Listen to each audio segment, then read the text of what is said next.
Greetings and salutations. This is Shaman Durek. It's a wonderful pleasure to be here with you. I know that we had went live on Tuesday, but I felt like it's important for us to go live again. It's important for us to continually support the love and the energy, that we're all creating on this planet. It's so wonderful to be here on the planet with such powerful beings such as yourself. And if anyone hasn't told you that they love you, let me be the first to tell you. I love you. I see you. I believe in you. And I know that you are meant to have a beautiful life with great things. And it gives me great honor to show up, present that truth, and hold space for each and every one of you.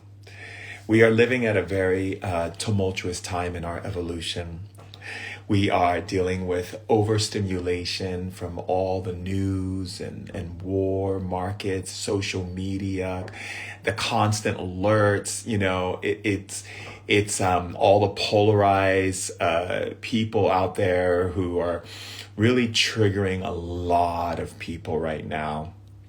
And what we have to understand is that everything that's happening on the planet right now is trying to pull us away from ourselves, from what really matters. And what matters is going in, being with the self, calming the nervous system, stepping into your sovereignty, into the place of truth, the place where you exist outside of all the things that are going on that are trying to pull you away from yourself. And when we are in that space, we have to realize that the true power that they gain from all of that, of pulling you away from yourself, is creating this collective fear. Now, a lot of people don't understand a lot about energy, and some people do, and it's important to talk about that. But energy is in everything. It's in our cells, it's our body, it's in the oxygen we take in, it's in the sun, it's in the food we eat, it's in the words we speak, and the way we think is all creating some type of energy and really creating some type of frequency that is either multiplying or it's being challenged with a different frequency. And so when we get pulled into all of this energy, right, that's wanting to pull us away from ourselves, we start getting into what is called collective fear. And collective fear means that we're not operating from consciousness of going in and asking what is real, what is true, doing our due diligence, really discovering things as they are. Seems like my light went out. But going into a space where we actually get rid of the need to constantly react off of emotional things that are being polarized outside of us. Because right now, people are acting out their emotions. Truth in itself doesn't have the same value as it used to have, because people don't care about the truth anymore. What they care about is how something makes them feel. And so we are now living in a world where we're basing a lot of our reactions to how something makes us feel, and creating narratives and storylines and patterns and belief systems and all of these things, right?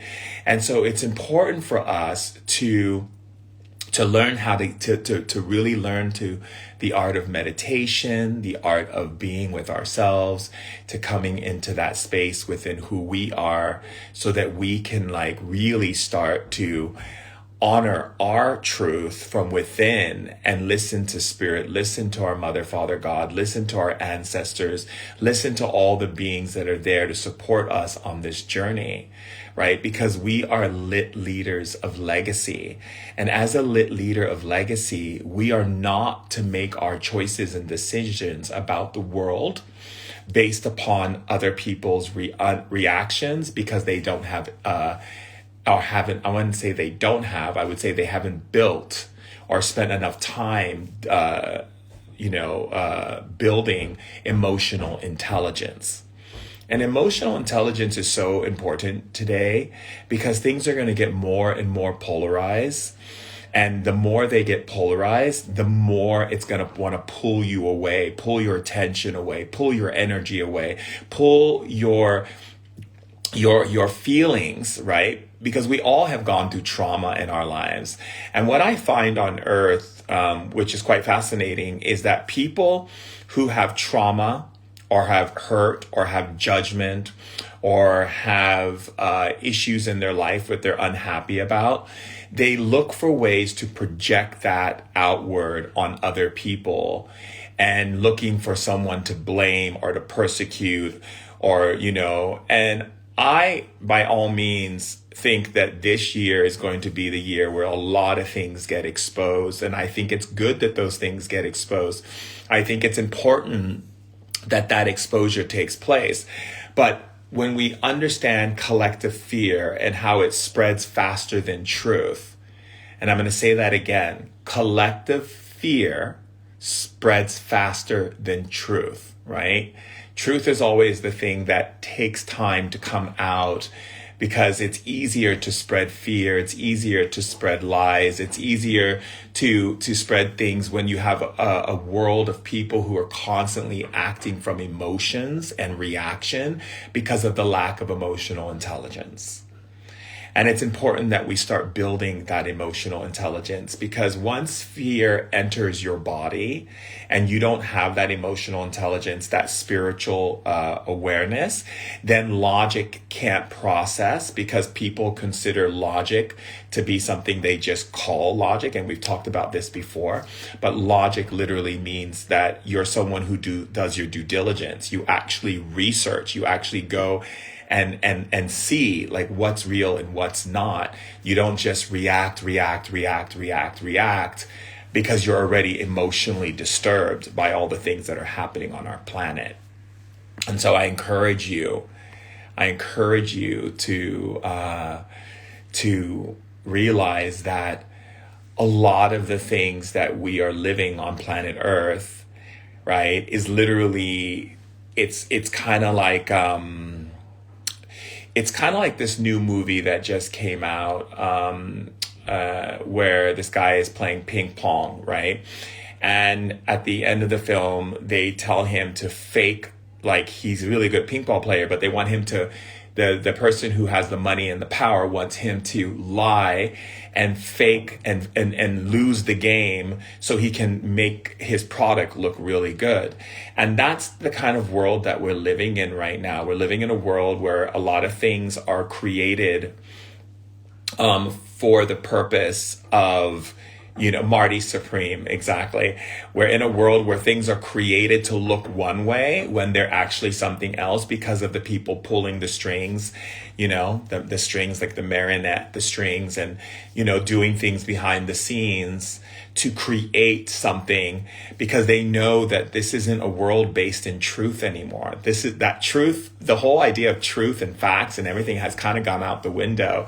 This is a world based in emotion and popular opinion.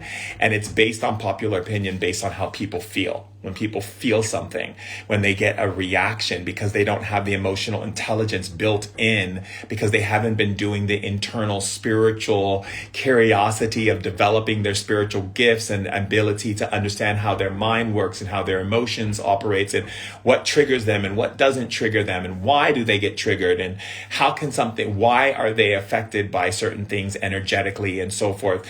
And so when you don't have that, what that does is it makes you susceptible to be programmed by a system that wants to manipulate you in a direction that they need in order for them to become wealthier and to have more power over the people and by instilling fear. And now, I don't know if you remember the whole pandemic thing, but in shamanism, we have this saying that when you're being isolated from connecting with people, you build what is called a stronger empathic energy energy. And if the energy becomes highly empathic to the point where you're feeling things all the time, which is really what's happening to a lot of people, anything that triggers you is going to be multiplied in the way in which you perceive it and experience it, because you're already in an emotional place. You're already in a heightened awareness. And what happens when people get in heightened awarenesses? Usually people get in heightened awarenesses when they go through trauma in their childhood. They go through trauma in different parts of their life. And then they develop this heightened awareness because they don't want to go through that again. They go through because they've been isolated for so long and not being able to live their life, and they feel trapped and fear and all these things, people dying and all this stuff happening, which we all went through, right? Through the, pandemic. So everyone is heightened awareness now. So then what do you do after heightened awareness? You throw in more things to create fear, more things to create stress, more things to rile your nervous system. Okay? And riling your nervous system. So what we have to develop is spiritual maturity. We have to realize, do not absorb fear as an identity. We don't want to absorb fear as an identity. We want to come into spiritual maturity. And spiritual maturity is the ability to go like, yep, they're saying that in the press, or they're saying that in the news, or they're saying this, or they're doing this, but I'm not going to react. I'm going to do my due diligence, and I'm going to find out what things really are. And then I'll make a decision based on both my spiritual awareness and also what I find out something to be, instead of just reacting because you don't have the spiritual maturity. You don't have the emotional intelligence that's guiding you, right, to seek truth over substance. Right? Because anyone can create anything. And you have to remember something about the press, and you have to remember something about the world. Repetition makes people believe that it's real. I've seen it firsthand with things in my own life, and I've seen it firsthand with things in friends of mine who are celebrities. I've seen it firsthand with, a lot of friends of mine who are in public positions, that when you create repetition, people go, oh, it must be real. Look how many times I'm seeing this, right? Because your brain constantly sends messages and your emotions keeps reacting. Finally, you just start, believing it. It's the same thing if you were to say every single day that you're a loser, and someone keeps repeating that over and over. Eventually, you're going to start falling into the pattern of being a loser. And that's why it's important for us to not step into those patterns. It's important for us to start looking at what the system is actually doing to manipulate us into a form of mental slavery. Bob Marley said it best in his song Redemption. If you haven't heard that song, you should go definitely listen to it. But he says, only but us can free our minds. How long are we going to stand along as they kill our prophets while we stand aside and look? And that's so true, right? Because the people who are actually speaking out and wanting to get your mind and your emotional intelligence and your well-being in the right place so that your nervous system is in harmony when all of this storm is going on outside of us, right? And teaching you how to sit in the eye of the storm and maintain your power and resilience. We can't let them kill our prophets while we stand aside and look, because we're afraid to seek truth over substance, over salaciousness, over what celebrity is doing what and who wore what on the red carpet and what is such and such wearing, at this award show, and all of these things that are polarizing energies on the planet. For what? For what? I mean, look, I get it. Everyone is interested in the Epstein files and what's coming out in the Epstein files. Like, I get it. But I'm more interested in the victims. I'm more interested in the fact that women on the planet still are not getting acknowledged, appreciated, valued, seen, and respected. I'm still in shock that women's health care has not even been upgraded I'm in shock that we're only testing things only for men and not women. I'm still shocked that there are more men shamans out there than there are women shamans. I'm still shocked that there are, great people like, who are doing great things, but where are the women's voices in society? So yeah, I find that, yes, we could focus on what this person said in the media and what that person said in the media and, all of these polarized things. And, everyone's like, oh, the darkness behind Hollywood, the darkness behind the world and all these things. And that's just, again, we all know that exists. And for those who don't, then they just have their head in the sand. But what we really need to be focusing on is who is the ones actually pulling the strings? Who are the companies that are not supporting women's health care? What are the things that are happening where we need to speak out about? Who are the victims? I haven't heard one name of one of the victims, but I heard everyone in the Jeffrey Epstein files, but I haven't heard one of the victims. Like, why? Why? Doesn't make sense. It doesn't make sense. We need to know, and maybe they're saying, and they keep saying, oh, well, the victims, we want to protect them and whatnot. But what are we doing for the victims? What are we creating for? Is there a fund for the victims? Is there something that supports the victims? Or is it just like everything else is just like, it goes back to the whole thing that happened with the guy who got shot. What was the guy who got shot? Charlie Kirk, right? Like, what happened to the person who shot him? I haven't heard about that in the press in the longest time. I find that fascinating too, right? It's just like, where's all of these energies?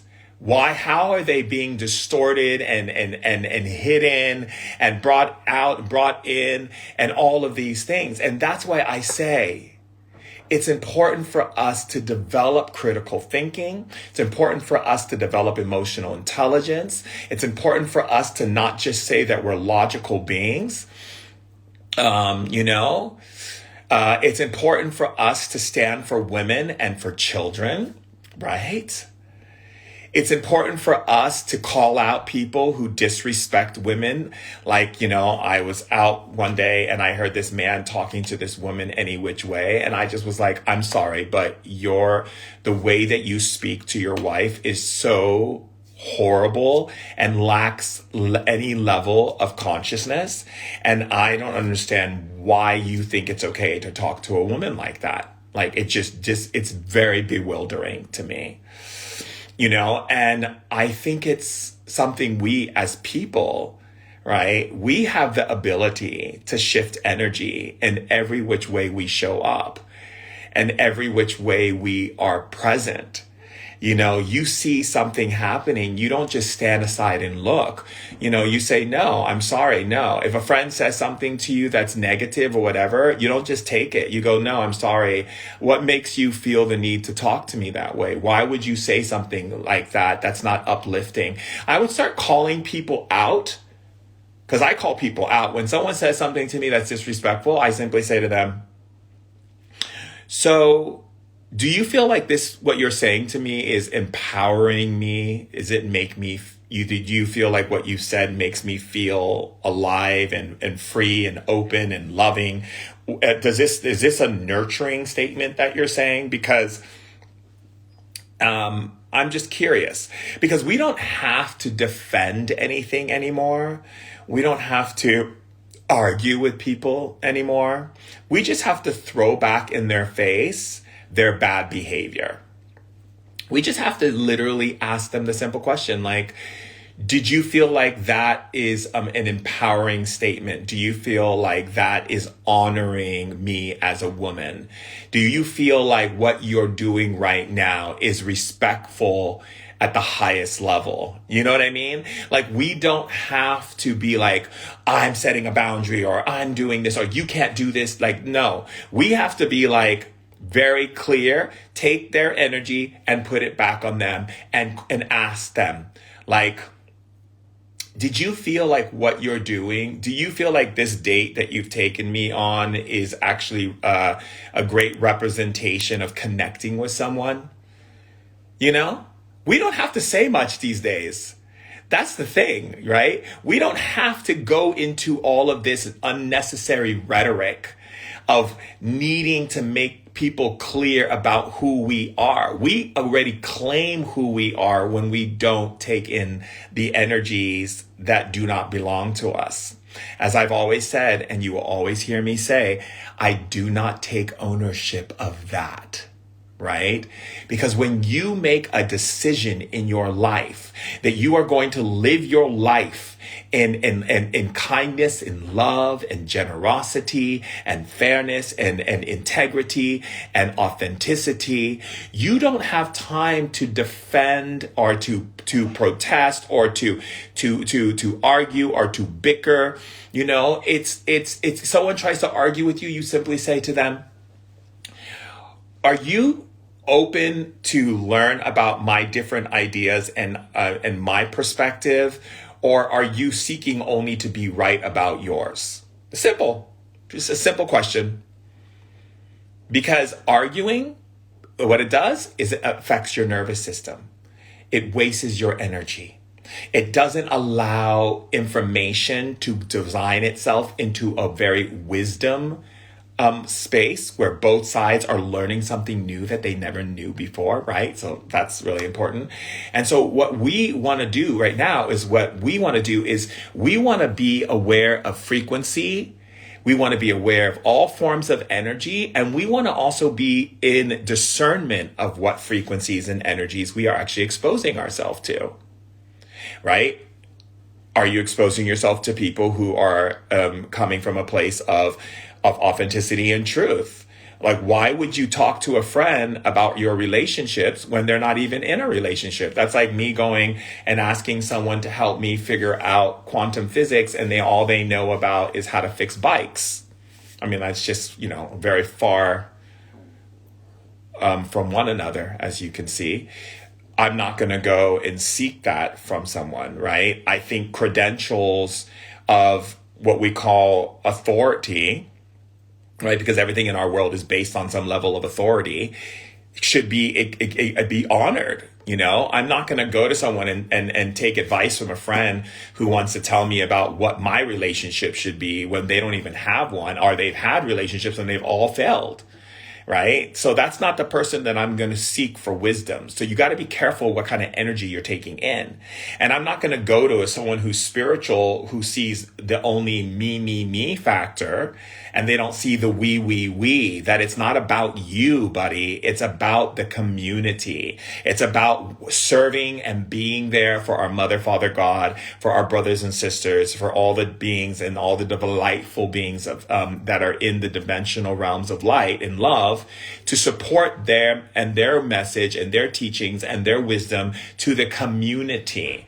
I see so many times, I see spiritual polarized leaders walking with this kind of like, I'm this person because I've written books and I speak on stages, and I don't understand what that's about. Like, I think it's important to stay very close to community and always have a humble heart of being true and real and authentic, and not pretending like you don't have bad days. I get bad days. We all get bad days. But bad, again, is a choice.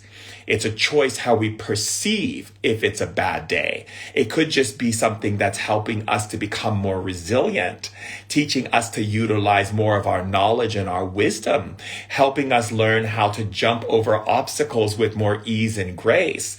Look, if my coach is like, look, I'm going to teach you how to run this marathon, and it's not going to be easy at first, and you're going to have some difficulty. But once you practice and practice and practice and practice, it's going to become very easy for you, right? Well, that's the same thing when it comes to having a bad day. We associate bad days because we are identifying it with something else that we think we should be experiencing, instead of saying, thank you, Spirit, for believing in me to run this marathon and be successful at it. And I see that you are training me. You are preparing me. You are, how do I say, you are refining me to qualities and wisdoms and information and opportunities that I have not even know that is going to come into my life. And so you are preparing me. When I think back when I was a kid, my father was a big stickler for etiquette. Everything from when you walk down the street and you have a hat on, you take your hat off, you say, hello, fine day, ladies. He opened the door for women and sit at the table, sit at the edge of your chair so your back is always straight. Know your utensils, what you're eating with, know when to dip your hand in the water to clean with the lemon, like how to put the serviette on your legs and how to present yourself in every type of social situation. And I used to get so annoyed with it. I used to be so agitated with it. I'm like, why do we have to do this all the time? Why do I have to wear suits? Why do I have to polish my shoes until they're perfectly shiny because that's what you want to see? And then I marry into my wife's family and I realize, oh, I see. All of that was my marathon. It was me being trained how to associate with different echelons of people and be able to know with grace and ease what is what and how is how supposed to be. And so sometimes I realize that it's best for me not to complain so much about the things that Spirit puts me through and to be more appreciative, more open about what it is that Spirit is bringing me through. There was a time when I first came into a relationship with my wife, how, media all over the world was attacking me and trashing me. And you wake up in the morning and, you have this beautiful Wikipedia that talks about all the beautiful accolades that you've done and all the things that you achieved. And then you wake up one morning and it's like, Durek was in prison, Durek was this and this. And I'm like, when was I in prison? When all these things happen? But I don't want to make this too much about me, but I want to kind of share with you a little bit about that. And it kind of really affected me because I was just like, now people are reading these lies about me and how am I going to handle that? And I was so upset because I was like, Spirit, here I am going out in the world, going to countries that have war, writing books, doing things to help humanity see the potential of their beings and how powerful they are. And then you let these things happen to me? You let people trash me in the media. You let, people trash my Wikipedia where I can't even recognize who they're talking about. Con man, what do they call me? Conspiracy theorist. I mean, anything, of course, because, I'm a voice that people don't want to get too polarized out there. But the point I'm making is all of these things are happening, right? And then I start reading it, and this morning I woke up and I got I get these alerts, and they're saying things like things that I've never even said now. Now it's become like telephone, where now other countries like Bangladesh and this country and that country, and everyone's just repeating what they took from something and then rewriting it in a completely different way. And Spirit said to me, what Spirit said to me? Spirit said to me, we're going to make it even worse for you. We're going to make it even harder for you. And I said, why? But you say you love me unconditionally. Why would you let these energies or entities or beings do this to me? And Spirit said, because it will make you so powerful to serve and hold space for your brothers and sisters to see their power, because you won't be affected by it anymore. You will be able to not care what someone writes. You'll literally stop telling your publicist to contact those magazines. Let them say what they want to say. If they want to say you have a triple head, you have a head of a dragon, whatever, fine. You're going to learn how to let darkness strengthen you. You're going to let darkness strengthen you. And that's what you asked us to do. And that's what we're doing. And we know it's painful. We know it hurts. There are days where I would cry and then wake up and be like, How can someone take away everything that I spent my life supporting humanity on and crush it and destroy it? And God said to me, oh, no one can destroy you, my son, because darkness is only strengthening you to see the light that you are. Just like you look at the sky and you see darkness, and darkness shows you the stars. You cannot see the light because darkness is pushing you to your greatness. So you're running a marathon now. So you're going to have to use your wisdom, and you're going to have to use your prayer, and you're going to have to go inside. And you and Martha are going to have to really stay true to your roots and your African roots and your rituals with your family. And, whatever prayer, whatever it is, you're going to have to go in 10 times deeper. Burn candles, dance under the moonlight, whatever it takes for you to clear that energy from your mind, from your emotions, and stay present enough for you to show up for the community of lit leaders. You're going to have to be an example of what resilience looks like. Not false resilience where you pretend and then you go home and cry. No, where you're not affected anymore. And that really opened up something for me. It really opened up something, because I have different friends who are, public figures, celebrities, however you want to interpret that, who can't handle the pressure of the media sometimes. They go into depression, they go into drugs, they go into all these different things. They feel bad. They feel like, that's their movie tanked or whatever it was. And I realize it's because they don't have spiritual resilience. And we cannot care what darkness throws at us. You have an abusive person in your life and they're saying things to you.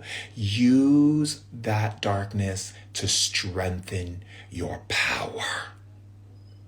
You got someone doing something to you. Use the darkness to strengthen your light.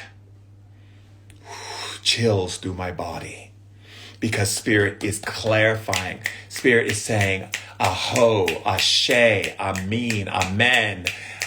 They're mashallah, inshallah. Spirit is speaking.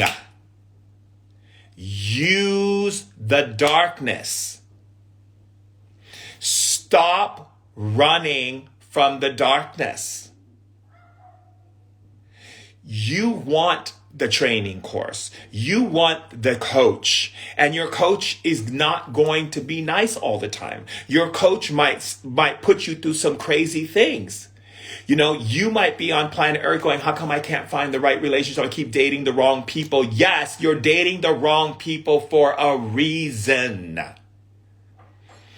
Because Spirit is wanting to get to the core place inside of you so that all that gook and all that muck and all of that stuff comes up and makes you stronger. Use the darkness to find your light. This is the year of the fire horse. It's not any kind of horse. It's the fire horse.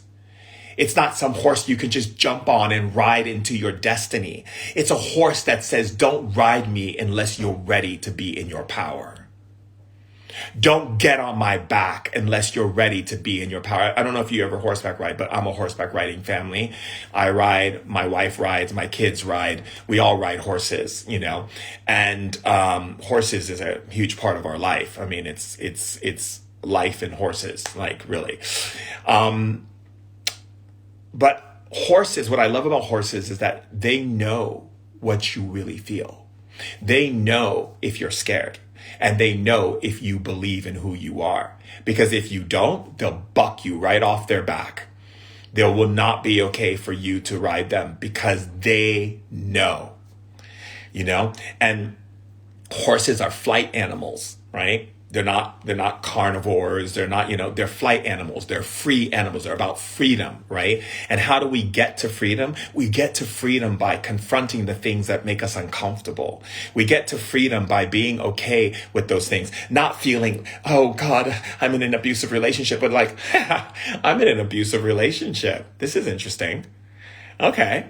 Let's use this energy that darkness is using and let me use it to become resilient, to be very clear, to speak my truth in ways where I am communicating authority, not the person communicating authority to me, but I am communicating authority. That's why I said we don't need to bicker and to fight and to prove something and to get people, because we always have to remember this. People who make up their mind about things, when they have made up their mind, you can't convince them. All you can simply do is throw back in their face what they have actually said. When someone says something to you disrespectful, you simply say, are you saying that because you want to bring me down or you want to lift me up? They go, I'm saying what I'm saying, but do you feel like you just keep asking questions? Did you feel like that was an empowering thing to say? No, because I'm mad. So is that what you do when you're mad? Is that you try to bring people down? Is that your way of doing things? That's what you do. You don't go like, oh, I can't believe you say something like that to me. What the frack is that? I can't believe you could say something like that to me. I mean, did you just arrive on planet Earth? Did you just wake up on the planet and go, hey, I'm here and I know nothing about that? There's all these different people existing at different levels of evolution and that people might say some crazy off the wall stuff to me and I better be okay with the fact that that may happen.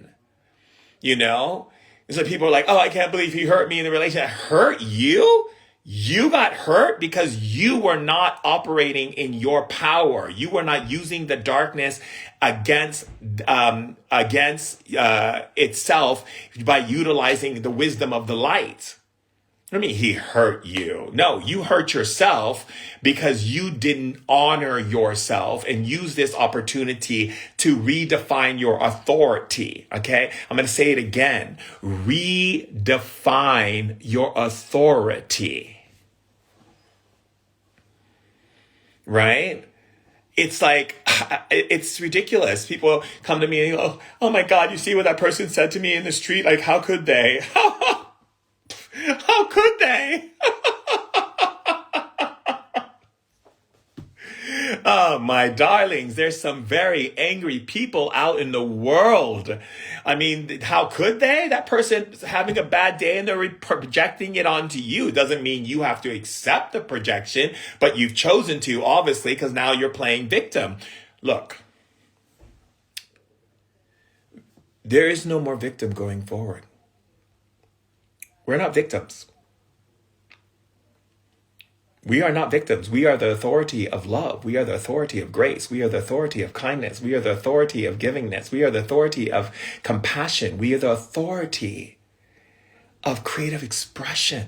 We are the authority of art and beauty and opulence and joy and prosperity and abundance and health and all of these beautiful things. That's what we are the authority of. We are not here to be victims. If you play victim, that's because you are still caught up in the game. That's right. Turn your victim into victory. You're still caught up in the game. You have to start claiming authority, sovereignty. As a sovereign being, you are claiming authority. Everything in life is based on authority. Think about it. When you were a kid, your parents were authorities or your guardians, and then your teachers. And then the police officers and the people around you, they had authority. And then maybe you went to school, your teacher was authority, and then your boss was an authority. Some people even put their family members as authorities or their husband and wives as authorities, their boyfriend and girlfriends as authorities. But when do you claim authority? When do you claim authority? Anyone can tell you dictate this and dictate that. I mean, I was a I would say very unique kid.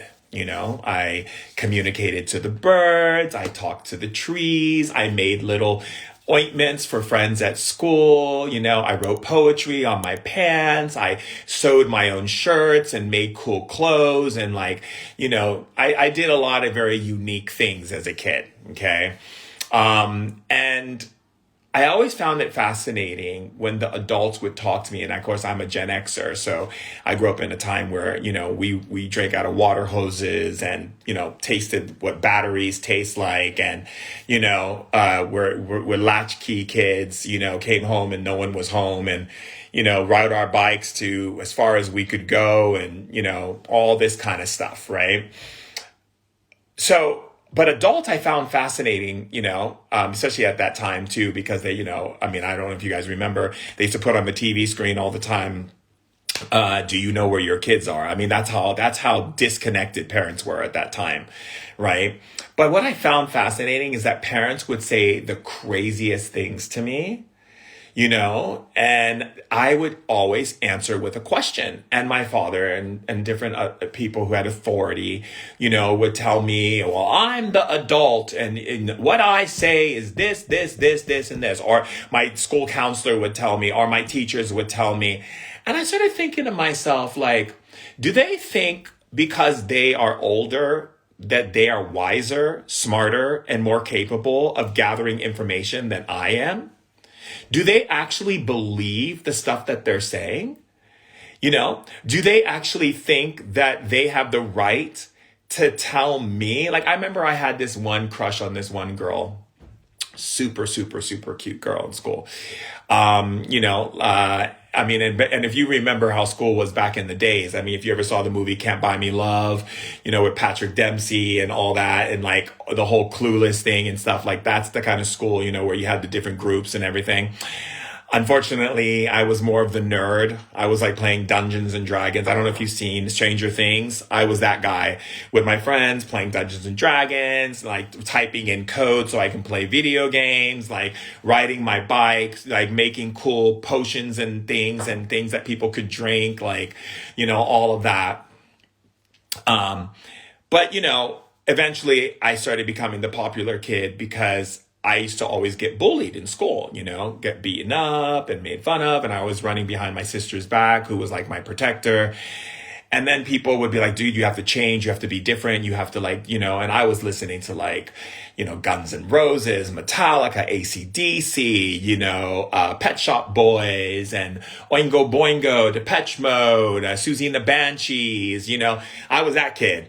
And, and I really loved always sitting in like dark rooms and listening to Metallica, because I felt like Metallica was teaching me things about the world, like hidden codes that most people weren't paying attention to. That was me. But anyway, what I found was very fascinating is that the kids in school stopped being so bullying to me when I started really staying true to who I am. Everyone was trying to fit into all these social cliques, and I stayed true to who I am. Stayed true to what I believed in spiritually, and stayed true to my relationship with nature and animals and so forth. And then people started going like, oh, you're the weird kid. Oh, you're the one who makes those weird ointments. One of my friends had a bruise and used your ointment and said it worked. Are you like a witch? Are you this? My mom says that you're evil and that you serve the devil and that your family comes from devil worshippers. I'm like, whatever. But the funny thing about it is that all these people who were curious got more curious, and to the point where I became the popular kid in school. And it wasn't because I played football. Definitely not. Or ran track. Wasn't my thing.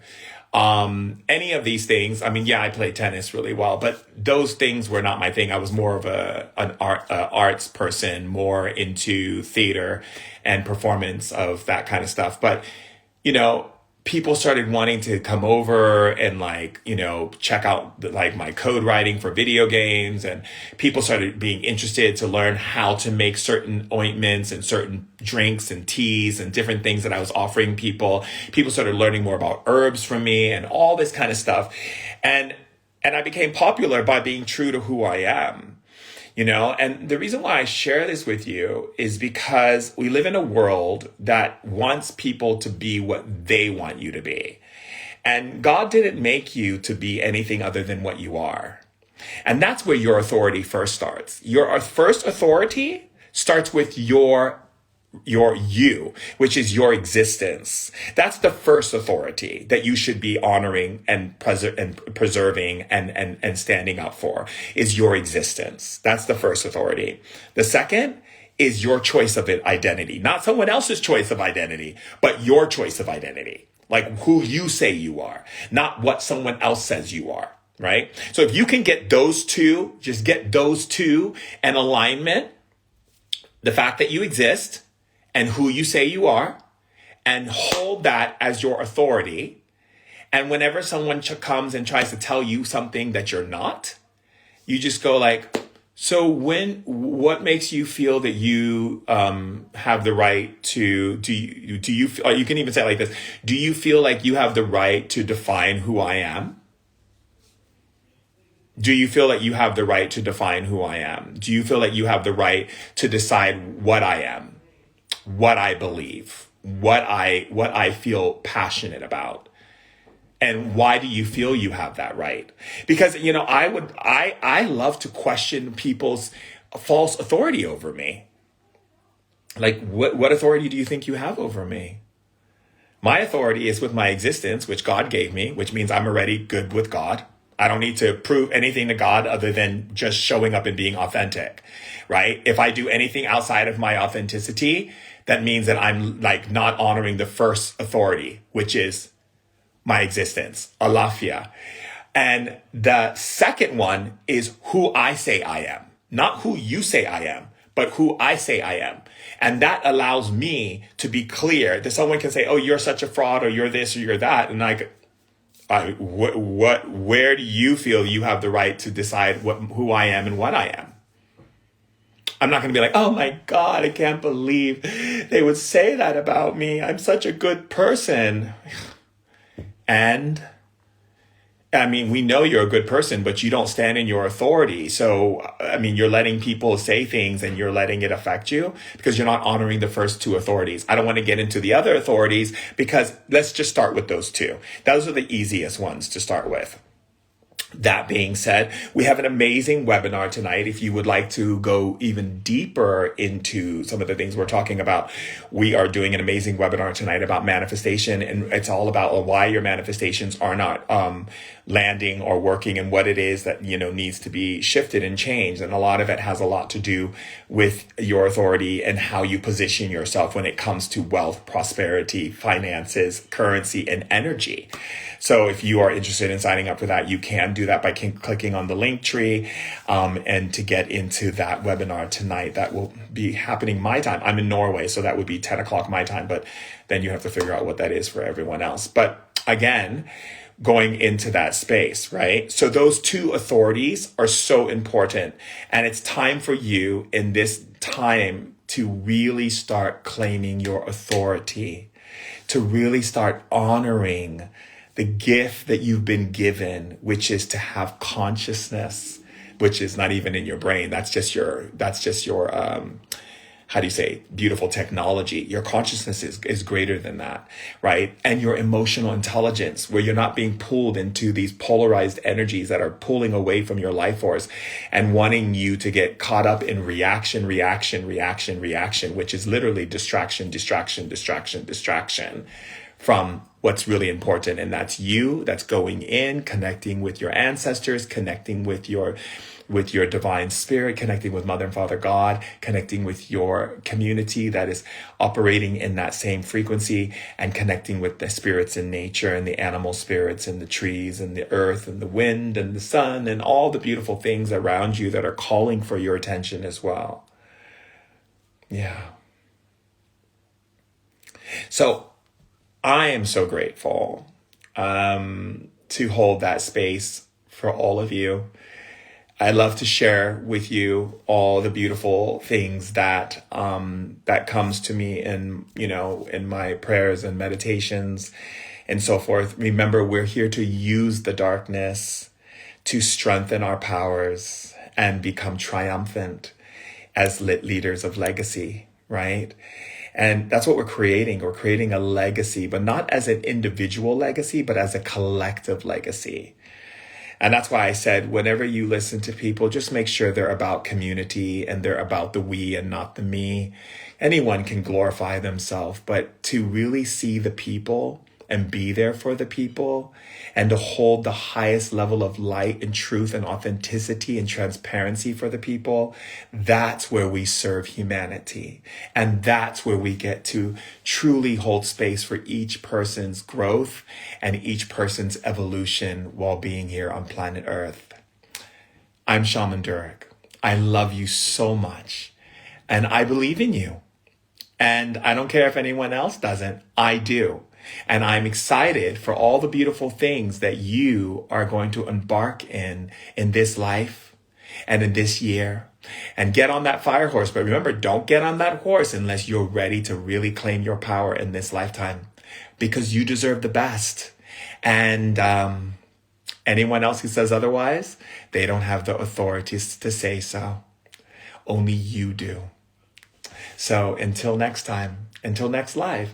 And for those of you who are going to join the webinar, I look forward to seeing you.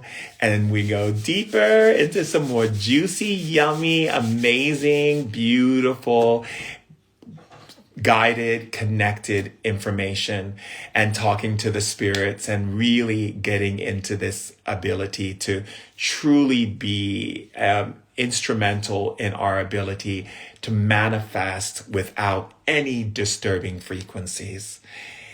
So, how does that feel? Is everyone feeling good? I hope you enjoyed the talk as much as I did in sharing it with you. It gives me great joy that you show up and we get to be in each other's lives. Even in these short moments, it touches my heart deeply. And I look forward to spending more time with you. I love you. Mwah. Amala Ashe.